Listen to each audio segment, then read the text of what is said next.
Thank you, Mr. Speaker. Can I begin by thanking you and the House authorities and all your staff for their hard work in allowing us to meet today.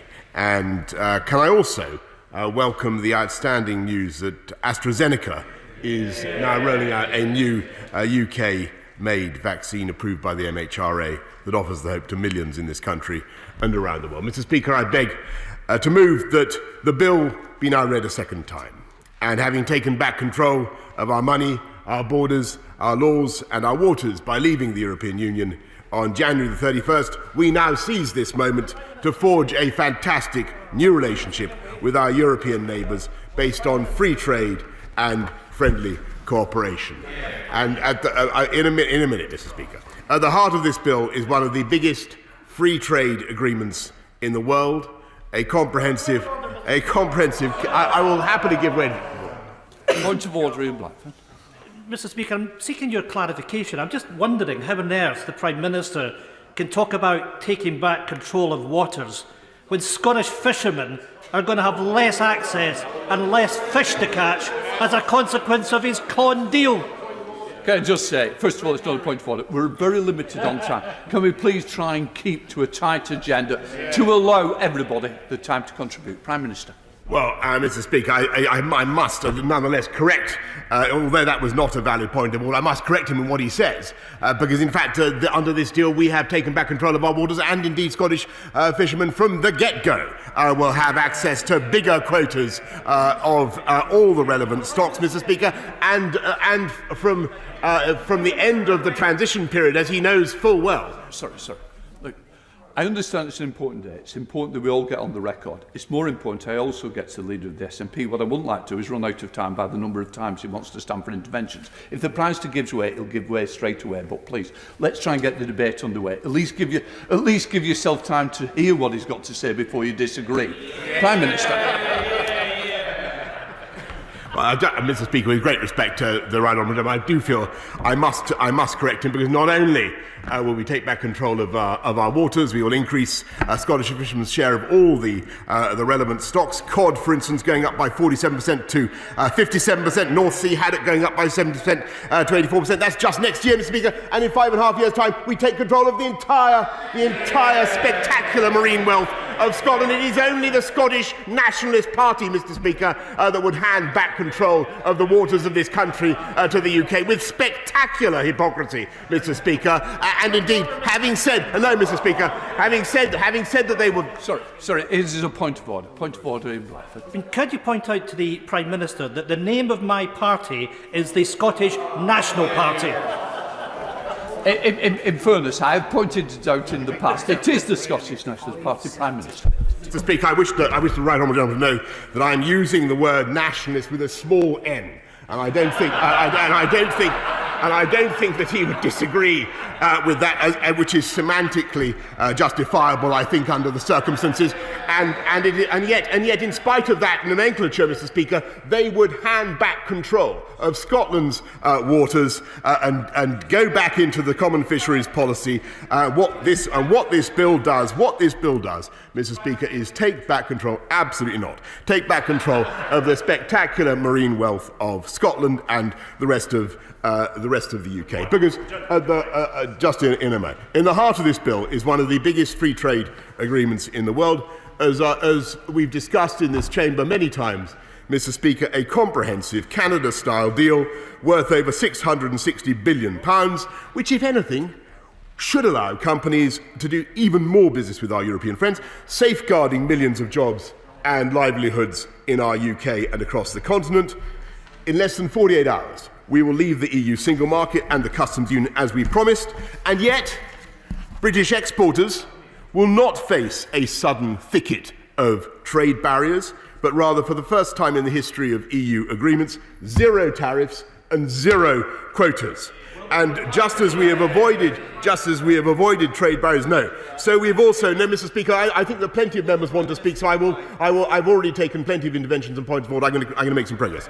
Just as we've avoided trade barriers, so we've also ensured the UK's full control of our laws and our regulations. And there is a vital symmetry between these two achievements, because the central purpose of this bill is to accomplish something that the British people always knew in their hearts could be done, and yet which we were continually told was impossible. We were told we could not have our cake and eat it. Do you remember how often we were told that, Mr. Speaker? Namely, that we could trade and cooperate as we will with our European neighbours on the closest terms of friendship and goodwill, while retaining sovereign control of our laws and our national destiny.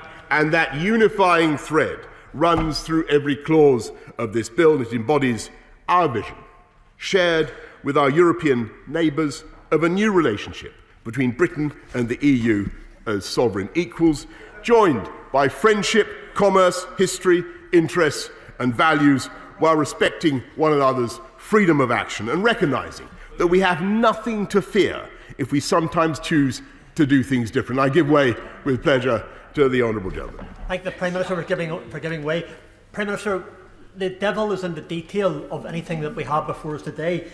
Can the Prime Minister confirm, as I hope it is, that we see the end of discrimination, the Hague preference is away, it's in the bin, the fact that the Killybegs Fishermen's Association are expressing dismay from the Republic of Ireland? Will the UK quotas be shared with Northern Ireland?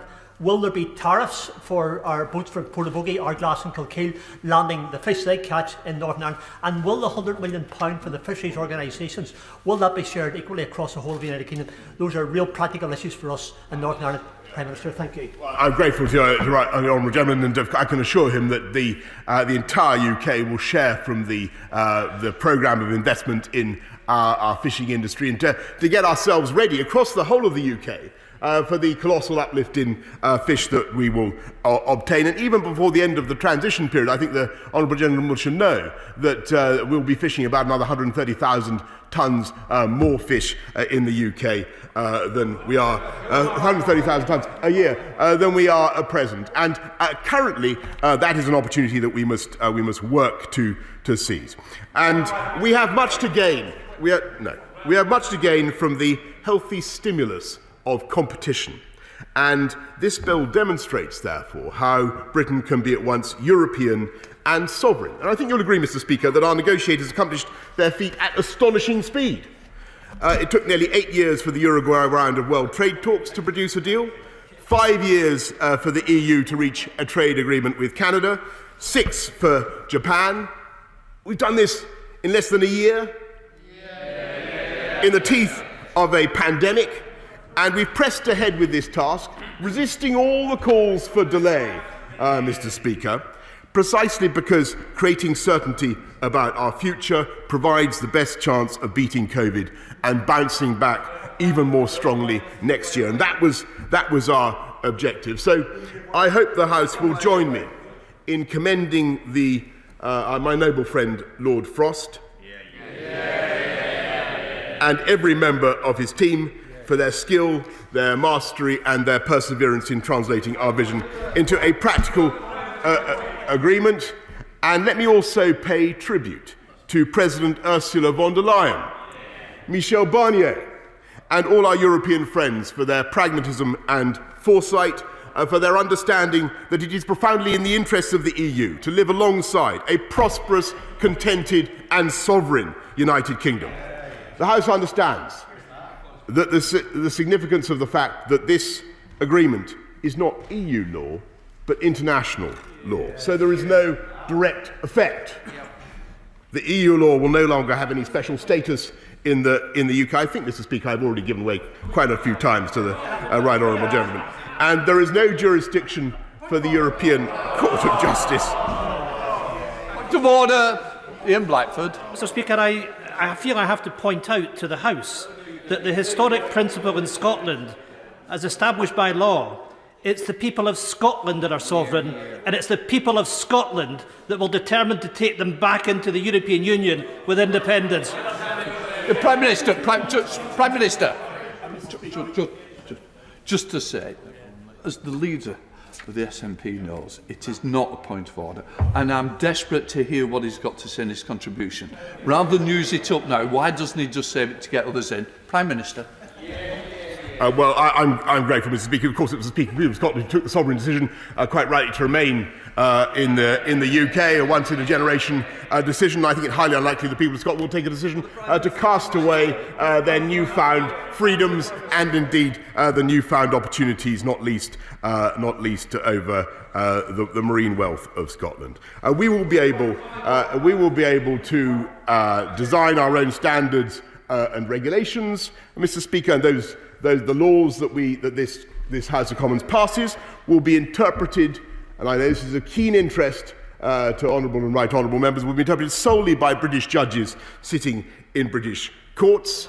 We will have the opportunity to devise new ways to spur and encourage flourishing sectors in which this country leads the world, from green energy and life sciences to synthetic biology. Yes, I give way to my right honourable friend. I'm very grateful to the Prime Minister for giving way on that point. Some of us had different views on Brexit, but those debates are now for the history books. And anyone in this House and in the country should recognise the benefits of an agreement that goes beyond a free trade agreement, from science to energy to security. But will the Prime Minister capitalise on the excellent news that we've had today on the vaccine by pursuing an industrial strategy that puts science and technology at its heart, so that we can grasp the opportunities that come as the world bounces back from COVID during the year ahead? Indeed, Prime Minister, sorry.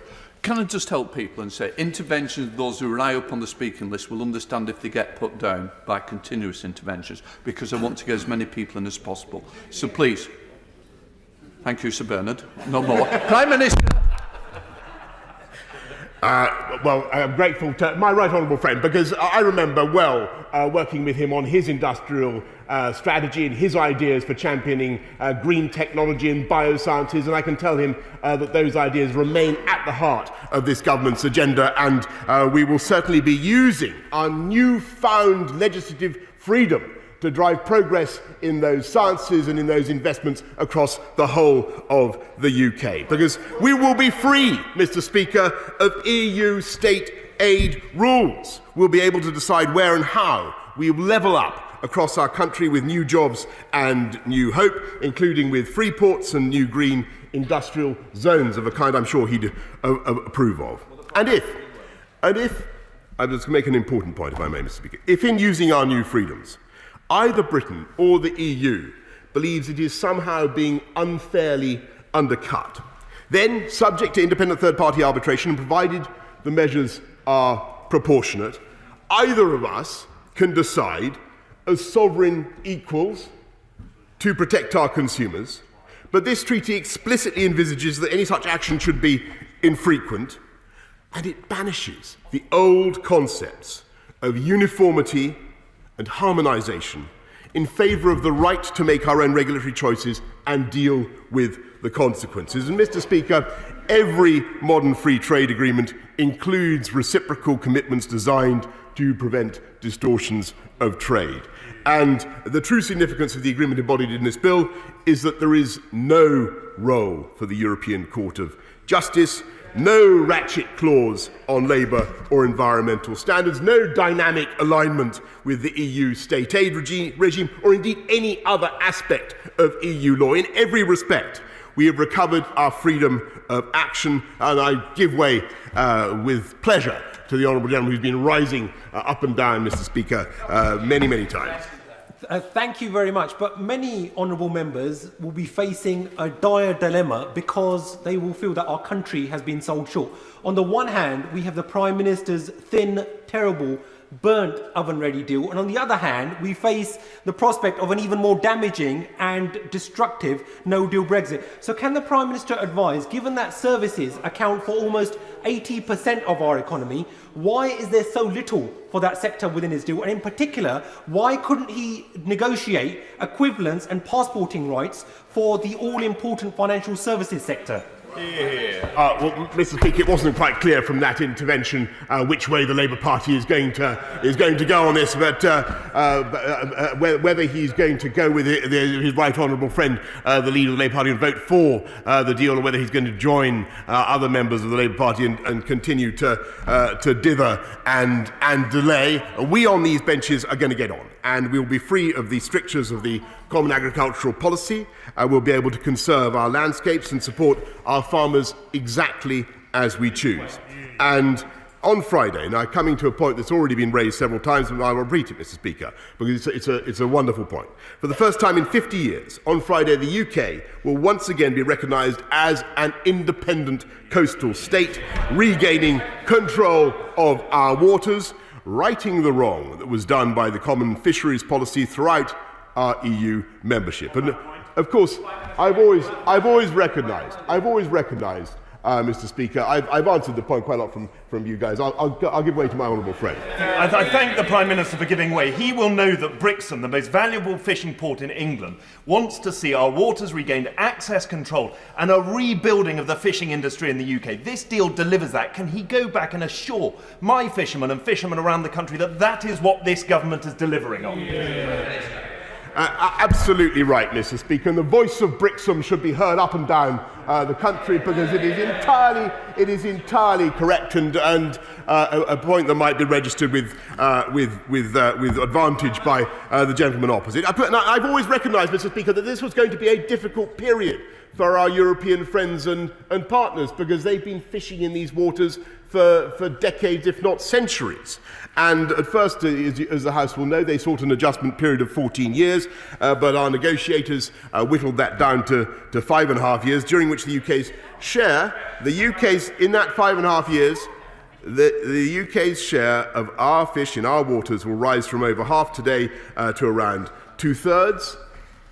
And of course, we'd have liked to have done this more quickly, but now it's also true that once the adjustment period comes to an end, there will be no limit, Mr. Speaker, no limit other than the limits that are placed by the needs of science and conservation on our ability to make use of our marine wealth. And 15% of the EU's historic catch from our waters will be returned to this country next year alone. And as I say, to prepare our fishing communities for that moment, we will invest £100 million in a programme to modernise their fleets and the fish processing industry, restoring, Mr. Speaker, and the right honourable gentleman opposite should listen to this, restoring a great British industry to the eminence that it deserves, levelling up communities across the UK, particularly and including Scotland, Mr. Speaker, where their interests, in my view, have been neglected for too long. So I do find it extraordinary that on the eve of this great opportunity, the declared position of the Scottish Nationalist Party is to hand control, with a small n, is to hand control of the very waters we've just reclaimed straight back to the EU. That is their policy.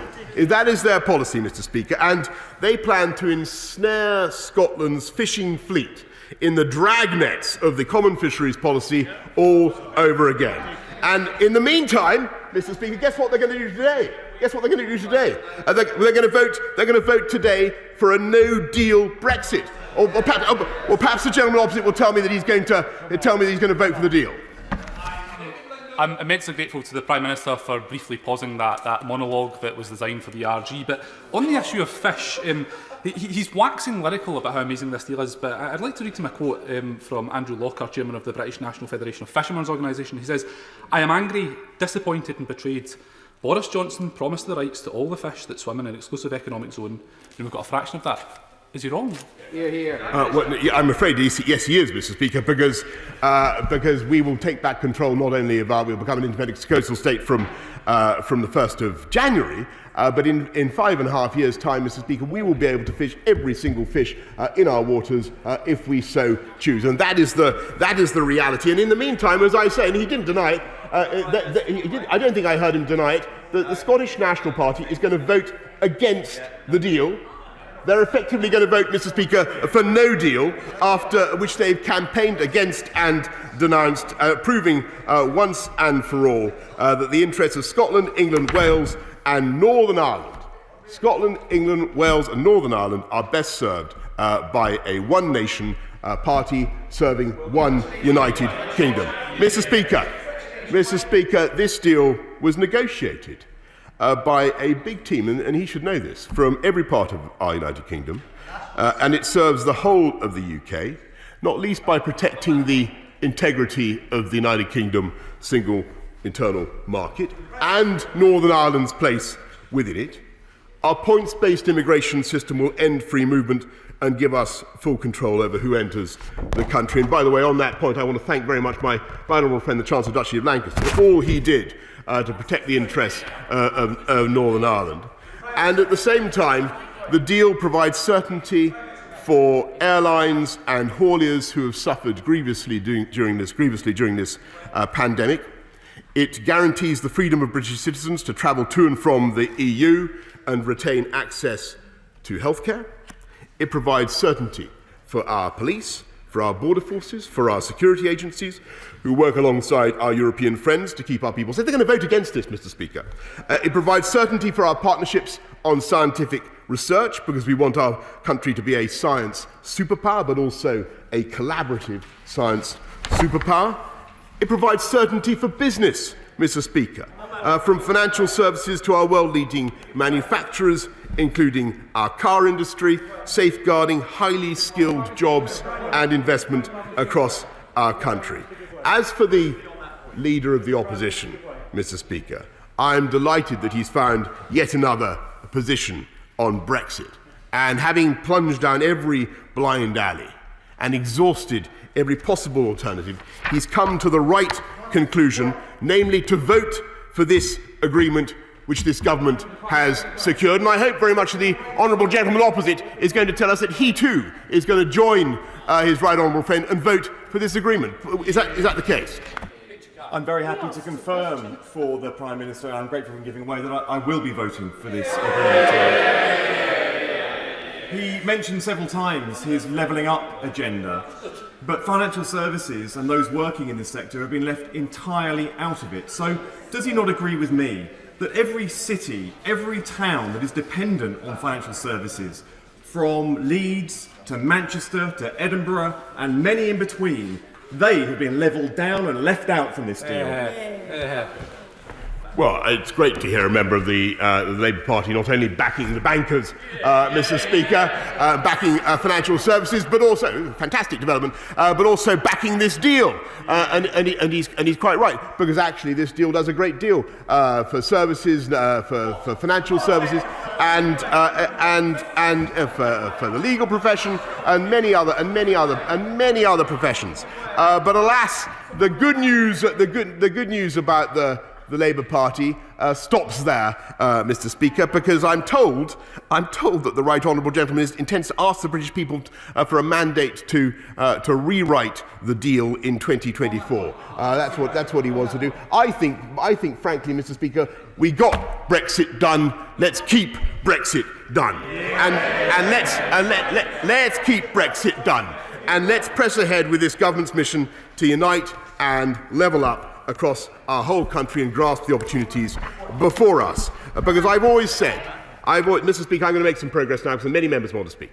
I've always said that Brexit is not an end but a beginning, and the responsibility now rests with all of us to make the best use of the powers that we've regained, of the tools that we've taken back into our hands. So we're going to begin by fulfilling our manifesto promise to maintain the highest standards of labour and environmental regulation, because no caricature could be more inaccurate than the idea of some bargain basement Dickensian Britain, as if enlightened EU regulation has been our only salvation from Dickensian squalor.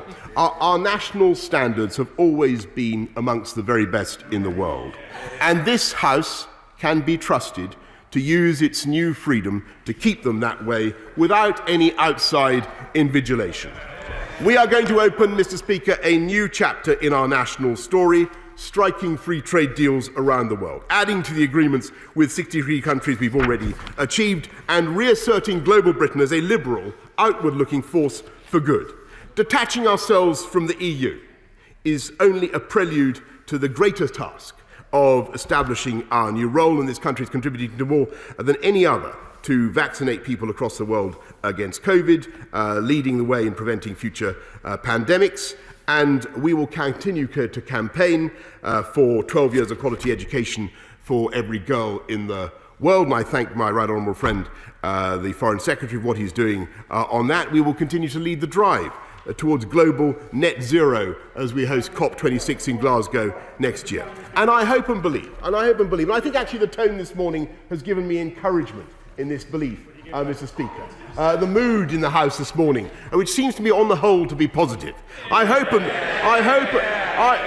in spite of the as usual thin, synthetic and confected indignation that we hear from some of the benches opposite, I hope and believe that this agreement will also serve to end some of the rancour and recrimination that we've had in recent years. Allow us to come together as a country to leave old arguments, old, desiccated, tired, super-masticated arguments behind, move on and build a new and great future for our country. Because those of us, Mr. Speaker, who campaigned for Britain to leave the EU never sought a rupture with our closest neighbours. We never wanted to sever ourselves from our fellow democracies, beneath whose soil lie British war graves in tranquil cemeteries, often tended by local school children, testament to our shared struggle for freedom